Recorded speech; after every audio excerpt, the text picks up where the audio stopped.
இலங்கையுடனான கடன் மறுசீரமைப்பில் $7 பில்லியன் சீனாவுக்கு நட்டம். தூதுவர் கி செங் ஹாங் தெரிவிப்பு என்பதாக அந்த செய்திக்கு தலைப்பிடப்படுகிறது. இலங்கை இந்திய சீன கூட்டு செயற்திட்டமே கனவு, அமெரிக்கா தொடுக்கும் போர்களுக்கு முற்றுப்புள்ளி என்பதாக சீன தூதுவர் தெரிவித்திருக்கின்ற கருத்து இன்று தினம் வீரகேசரி பத்திரிகையினுடைய முக்கியமான செய்தியாக இடம்பெடுத்திருப்பதை நாங்கள் காணக்கூடியதாக இருக்கிறது. எனவே அவர் என்னென்ன விடயங்களை சொல்லியிருக்கிறார் என்பது தொடர்பாக நாங்கள் இப்போது விரிவாக பார்க்கக்கூடியதாக இருக்கும். இலங்கையுடனான வெளிநாட்டு கடன் மறுசீரமைப்பை மேற்கொண்டதன் காரணமாக சீனாவின் பிரதான ஏற்றுமதி இறக்குமதி பங்குதாரரான சீன எக்ஸிம் வங்கிக்கு $7 பில்லியன் நட்டம் ஏற்பட்டிருக்கிறது என்று சீன தூதுவர் கி செங் ஹாங் தெரிவித்திருக்கிறார். தெற்காசியாவில் இலங்கை, இந்தியா, சீனா ஆகியன ஒன்றிணைந்து கூட்டு செயற்திட்டம் ஒன்றை முன்னெடுக்க வேண்டும் என்பது எனது கனவாக உள்ளது என்றும் அவர் தெரிவித்திருக்கின்றார். கொழும்பில் உள்ள சீன தூதரகத்தில் நேற்று முன்தினம் சீன தூதுவர் கி செங் ஹாங்கிற்கும் ஊடக பிரதிநிதிகளுக்கும் இடையில் சீன அரசாங்கத்தின் செயற்பாட்டு அறிக்கை, வெளிவிவகார கொள்கை மற்றும் உறவுகள் பற்றிய உரையாடல்கள் நடைபெற்றது. இதன்போது கருத்து வெளியிடும் போதே சீன தூதுவர் இந்த விடயங்களை சுட்டிக்காட்டி இருக்கிறார். ஆசிய கண்டத்தில் இந்தியாவும் சீனாவும் மிகப்பெரிய நாடுகள், இரு நாடுகளுக்கும் நட்பு நாடுகள். எனவே ஒரே எல்லையை கொண்ட நாடுகளாகவும் இருக்கின்றன. பாரம்பரிய நாகரிகத்தினையும் கொண்ட நாடுகளாகவும் இருக்கின்றன. இரு நாடுகளிலும் பாரிய சந்தை வசதிகள் காணப்படுவதோடு இரு நாடுகளுக்கும் பொருளாதார அபிவிருத்தி என்ற ஒரே இலக்கும் காணப்படுகிறது. அந்த வகையில் இரு நாடுகளுக்கும் இடையிலான இருதரப்பு உறவுகள் முன்னேற்றமடைந்து மேம்பட்டவையாக இருக்க வேண்டியது அவசியம். பிரதமர் மோடி தலைமையிலான இந்தியாவும் ஜனாபி ஷி தலைமையிலான சீனாவும் முரண்பாடுகளை களைந்து நிலைநக்கத்தோடு பயணிக்க வேண்டியது அவசியமாகிறது என்பதாகவும் சீன தூதுவர் தெரிவித்திருக்கின்றார். ஆசிய பிராந்தியத்தில் இலங்கையும் இந்தியாவும் சீனாவும் ஒன்றிணைந்து எதிர்காலத்தில் கூட்டு செயற்திட்டத்தில் பங்கேற்க வேண்டும் என்பது எனது மிகப்பெரும் கனவாக இருக்கிறது என்பதாக அவர் குறிப்பிட்டிருக்கிறார். அதே போல ஜனாதிபதி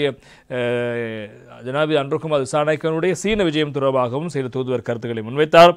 ஜனாதிபதி அன்ருகுமார் திசாநாயக்க இந்த ஆண்டின் நுட்பகுதியில் சீனாவுக்கு விஜயம் செய்தார். அவரது விஜயமானது இரு நாடுகளுக்கும் இடையில் நெருக்கத்தை ஏற்படுத்தி இருக்கிறது. அவரது விஜயத்தின் போதும் 15 உடன்படிக்கைகள் கைச்சாத்திடப்பட்டதோடு அவை விரைவாக நடைமுறைப்படுத்தப்படுவதற்கும் இரு நாட்டு தலைவர்களும் இணங்கியிருக்கிறார்கள். இதன் மூலம் இரு நாடு பிரஜைகளும் அதிகளவான நன்மைகளை அடையவிருக்கிறார்கள். 2026ஆம் ஆண்டு பாடசாலை மாணவர்களுக்கான சீருடைகளை சீனா வழங்கியுள்ளதோடு கடந்த ஆண்டு ஒப்பிடுகையில் இம்முறை அதிகளவான தொகை வழங்கப்படுகிறது. இதில் பௌத்த கற்கை நிலையங்களும் உள்ளடக்கப்பட்டுள்ளன. அத்துடன் இவற்றை வழங்குவதற்கான விசேட தூதுக்குழுவினர் வருகை தரவிருக்கிறார்கள். மேலும் துறைமுக நகரத்தில் சீனாவின் மாநாட்டு மண்டபம் ஒன்று நிர்மாணிக்கப்பட்டு இலங்கைக்கு நன்கொடையாக வழங்கப்படவிருக்கிறது. செயற்பாடுகள் முன்னெடுக்கப்படுவதை பார்வையிட விசேட தூதுக்குழு ஒன்று வருகை தரவிருக்கிறது.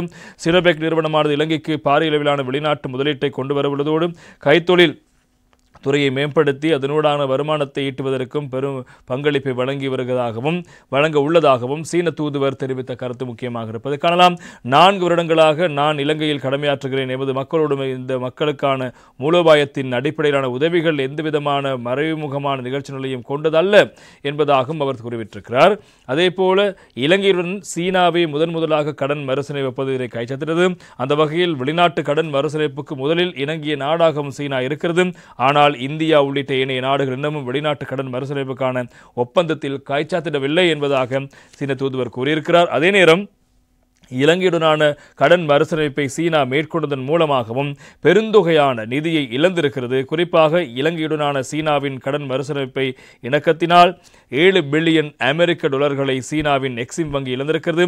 இந்த இழப்பு தொடர்பில் யாரும் பேசுவதில்லை. சீன எக்ஸிம் வங்கி சீனாவின் முக்கியமான ஏற்றுமதி இறக்குமதி விடயங்களில் பங்காளராக இருக்கிறது. ஆகவே இத்தகைய பெரும் இழப்பானது எவ்வாறு இருக்கும் என்பதை சிந்தித்து பார்க்க முடியும்.